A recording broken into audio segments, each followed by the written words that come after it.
सानाम ñeñeliya पेड़ा हर को ठेद इन पाहटा सेद खन गोड जोहार साउते ज्ञान सियान यूट्यूब चैनल पाहटा सेद खन सानाम को सगुन दाराम दलाबन गाते को आर मिट्टी नवा वीडियो अगु कते हेज एकना आर तेहेña वीडियो दो मित सान्ताली खाटो कहनी लय आबोना कहनी ना नितुम दो हुयुग कना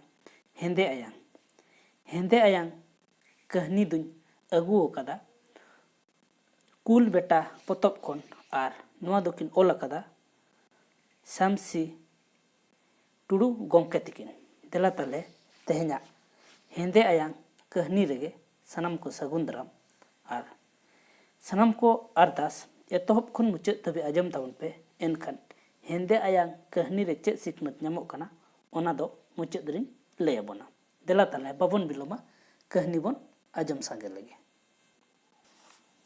नेस दो चेमेñ को सांगे अकाना एखेन पहाड़पुर सुमुंग दो बांग इना सुर साडगे कोरे को मेनेदा गोटा गे को हेज अकाना चेमेñ दो बाको नेल बाड़ाते ओका कोरे चोंग होड़ को नेल बाड़ा अकात को कोते को मेन जोंग कना सांगे अकाना को नोका होतो हुई दाड़ेया गया मिटंग चेमेñ गे भिना भिना ओक्तो रे भिना भिना होड़ को नेल अकादेया हो उनका हों हुई दाड़ेया गया मेनखान मित बार रेहों को नेल अकाना जावमा नोआ टोठा कोरे आत तुत के को नेलोगो ताहेद निसोन तेकोआ बालगे सेद हों मिटंग चेमेñ दिनम गे हिजुग कनाय पहाड़पुर हों एटा सांताल अतु लेकागे बुरु जायगा रेया अतु कना जाव दिन खोन गे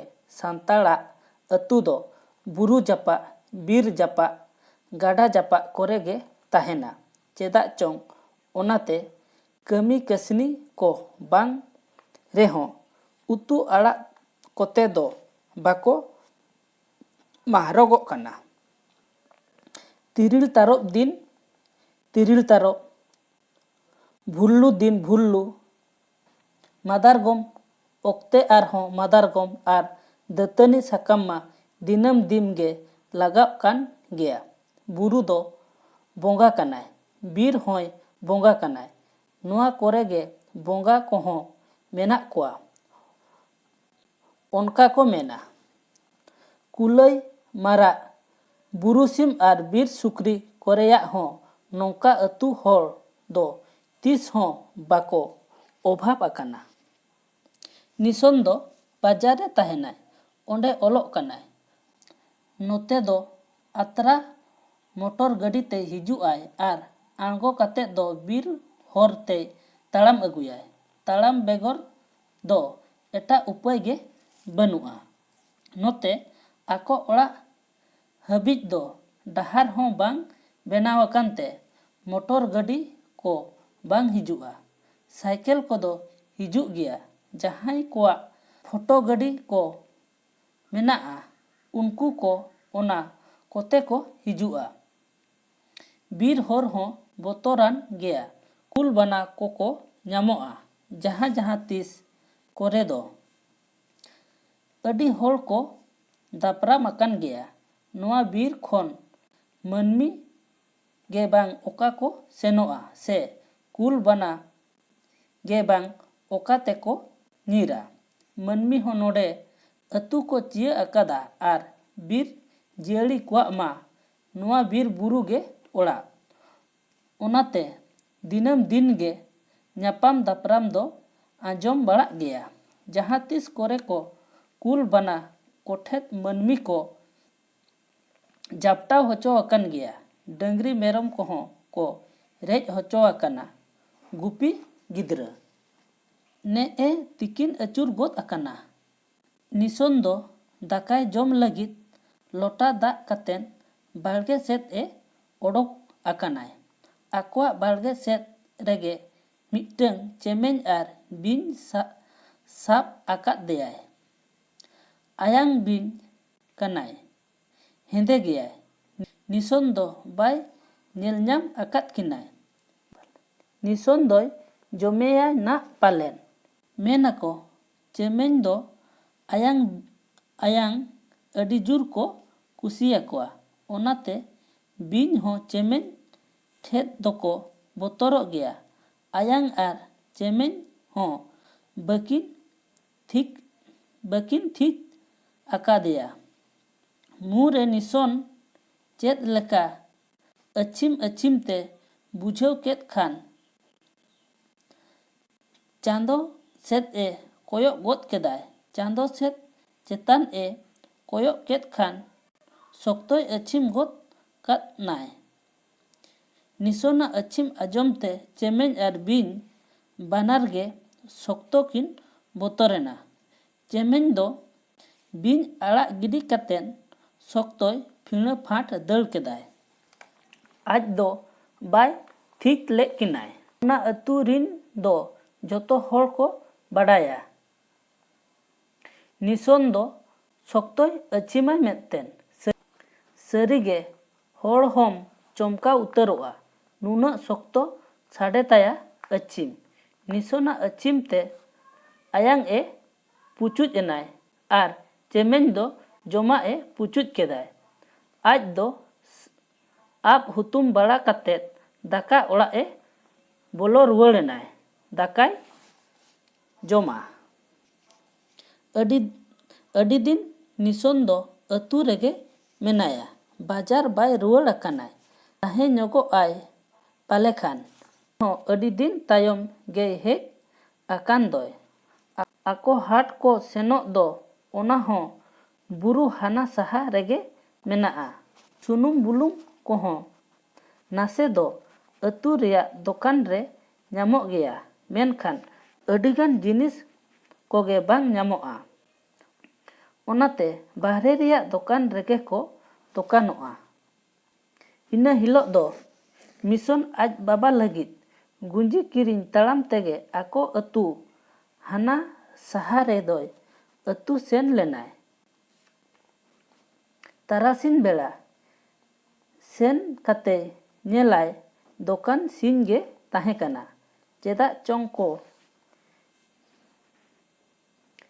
ᱥᱤᱧ ᱞᱮᱫᱟ ᱥᱮ ᱟᱹᱭᱩᱵ ᱜᱮᱠᱚ ᱡᱷᱤᱡᱟ ᱛᱟᱨᱟᱥᱤᱧ ᱵᱮᱲᱟ ᱫᱚ ᱟᱡ ᱦᱚᱸ ᱵᱟᱭ ᱵᱟᱲᱟᱭᱟ᱾ ᱛᱟᱭᱚᱢᱮ ᱛᱟᱺᱜᱤ ᱠᱮᱫ ᱟᱭ᱾ ᱥᱤᱧ ᱪᱟᱸᱫᱚ ᱦᱟᱹᱥᱩᱨᱚᱜ ᱢᱤᱫᱴᱟᱝ ᱰᱟᱝ ᱪᱮᱛᱟᱱ ᱨᱮ ᱢᱮᱱᱟᱭᱟ᱾ ᱤᱱᱟᱹᱜ ᱛᱮᱠᱚ ᱡᱷᱤᱡ ᱠᱮᱫᱟ᱾ ᱚᱱᱟ ᱥᱟᱶᱛᱮ ᱟᱨᱦᱚᱸ ᱪᱮᱫ ᱥᱟᱢᱟᱱ ᱠᱚᱪᱚᱝ ᱠᱤᱨᱤᱧ ᱛᱚᱨᱟ ᱠᱮᱫ ᱟᱭ᱾ ᱤᱱᱟᱹᱜ ᱛᱮᱜᱮ ᱪᱟᱸᱫᱚ ᱫᱚᱭ ᱦᱟᱹᱥᱩᱨᱚᱜ ᱠᱟᱱᱟᱭ᱾ ᱫᱟᱜ ᱜᱮ ᱫᱟᱨᱟᱝ ᱟᱠᱚ ᱟᱹᱛᱩ ᱥᱮᱴᱮᱨᱚᱜ ᱛᱮᱫᱚ ᱯᱟᱭᱟᱝ ᱯᱩᱭᱩᱝ ᱜᱚᱫᱚᱜ ᱞᱟᱹᱜᱤᱫ ᱛᱟᱲᱟᱢ ᱟᱠᱟᱫᱟᱭ᱾ ᱟᱹᱛᱩ ᱵᱟᱦᱨᱮ ᱨᱮ ᱥᱮᱴᱮᱨᱚᱜ ᱞᱟᱹᱜᱤᱫ ᱥᱟᱠᱟᱢ ᱠᱚ ᱨᱟᱜᱟᱥ ᱨᱚᱜᱚᱥ ᱮ ᱟᱸᱡᱚᱢ ᱠᱮᱫ ᱠᱷᱟᱱ ᱛᱤᱸᱜᱩ ᱛᱷᱤᱨ ᱮᱱᱟᱭ᱾ ᱠᱚᱭᱚᱜ ᱟᱹᱪᱩᱨ ᱵᱟᱲᱟᱭᱮᱫ ᱛᱟᱦᱮᱸᱫ ᱮ᱾ ᱧᱮᱞᱮ ᱫᱚᱭ ᱟᱡ ᱥᱟᱢᱟᱝ ᱨᱮ ᱢᱟᱨᱟᱝ ᱩᱛᱟᱹᱨ ᱛᱟᱹᱨᱩᱵᱽ ᱮ ᱛᱤᱸᱜᱩ ᱟᱠᱟᱱᱟ᱾ ᱟᱡ ᱥᱮᱫ ᱮ ᱠᱚᱭᱚᱜ ᱠᱟᱛᱮᱱ ᱢᱮᱞᱚᱫ ᱵᱟᱲᱟᱭ ᱮᱫᱟᱭ᱾ ᱚᱱᱟ ᱥᱩᱨ ᱨᱮᱜᱮ ᱠᱩᱫ ᱫᱟᱨᱮ ᱛᱟᱦᱮᱸ ᱠᱟᱱᱟ᱾ ᱚᱱᱟ ᱠᱩᱫ ᱫᱟᱨᱮ ᱥᱩᱨ ᱨᱮᱜᱮ ᱛᱟᱹᱨᱩᱵᱽ ᱫᱚᱭ ᱛᱤᱸᱜᱩ ᱟᱠᱟᱱᱟᱭ᱾ ᱱᱤᱥᱚᱱ ᱦᱩᱠᱟᱹᱢ ᱚᱱᱟ ᱫᱟᱨᱮ ᱥᱩᱨ ᱨᱮ ᱛᱟᱦᱮᱸ ᱠᱚᱜ ᱠᱷᱟᱱ ᱚᱱᱟ ᱫᱟᱨᱮ ᱫᱟᱹᱲ ᱫᱮᱡ ᱠᱚᱜᱼᱟᱭ᱾ ᱪᱮᱫ ᱮ ᱪᱤᱠᱟᱹᱭᱟᱭ?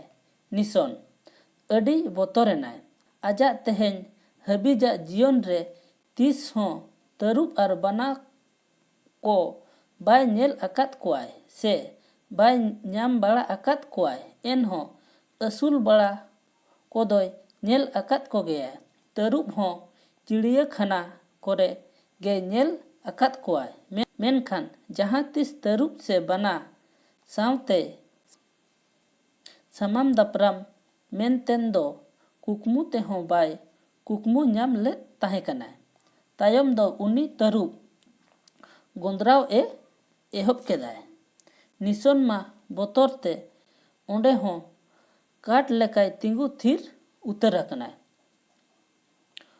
ᱦᱚᱲᱢᱚ ᱛᱟᱭ ᱩᱫᱽᱜᱟᱹᱨ ᱛᱮ ᱡᱷᱟᱨᱡᱷᱟᱨᱟᱣ ᱞᱚᱦᱚᱫ ᱥᱟᱭ ᱩᱛᱟᱹᱨᱮᱱᱟᱭ᱾ ᱵᱟᱯ ᱨᱮ ᱱᱩᱱᱟᱹᱜ ᱢᱟᱨᱟᱝ ᱛᱟᱹᱨᱩᱵᱽ ᱱᱤᱛᱚᱜ ᱫᱚᱭ ᱡᱚᱢ ᱦᱚᱪᱚᱭᱮᱱ ᱜᱮᱭᱟᱭ ᱱᱟ᱾ ᱟᱫᱚ ᱯᱩᱪᱩᱡ ᱵᱟᱹᱱᱩᱜᱼᱟ᱾ तीरे साब आकाद झोला को आरहों शक्तोय उरिज ए साब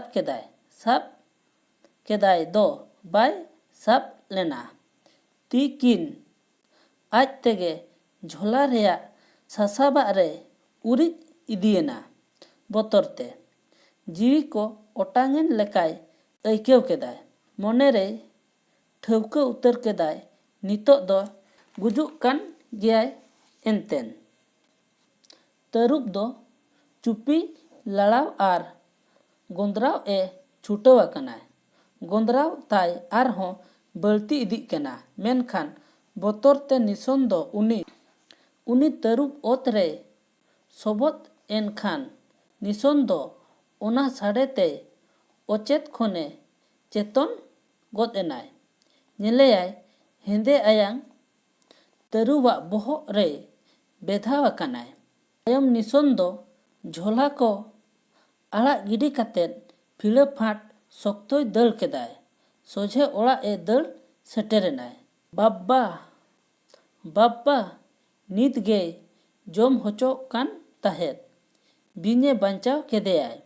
ओड़ा सेटेर कातेन अडी जुर ए गोड जोहार बाड़ायनाय। कोड़ाम कोरे होय थुआनाय। तेहेन्या कहनी दो नोडेगे चाबायना। कहनी आजम कते चेद लका बन बुझाव किया ओना दो सनाम कोगे कमेंट दरायते लई तबन पे। आर कहनी बन कुसियाक कान वीडियो बन लाइक मा ओना सावते जोटाव को गाते को बन शेयर आकोमा। आर जहां को नोआ चैनल पुइलु धाव बन नेल या उनको कोठेत अरदास नोआ चैनल बा सब्सक्राइब मा ओना सावते बेल आइकन से घंटी बन दबामा। एनखान आपे ठेत अडी लगन नोटिफिकेशन सेटेरो आर पुइलु रे इᱧᱟᱜ वीडियो बन नेल दाड़ेया। मा ताहले तेहेन्याग वीडियो दो नोडेक बन दोहया आर मिट्टी वीडियो रे बन ñaपामा इना धाबिते इन पास्टा सेत खन दोड़हाते गॉड आर जोहार।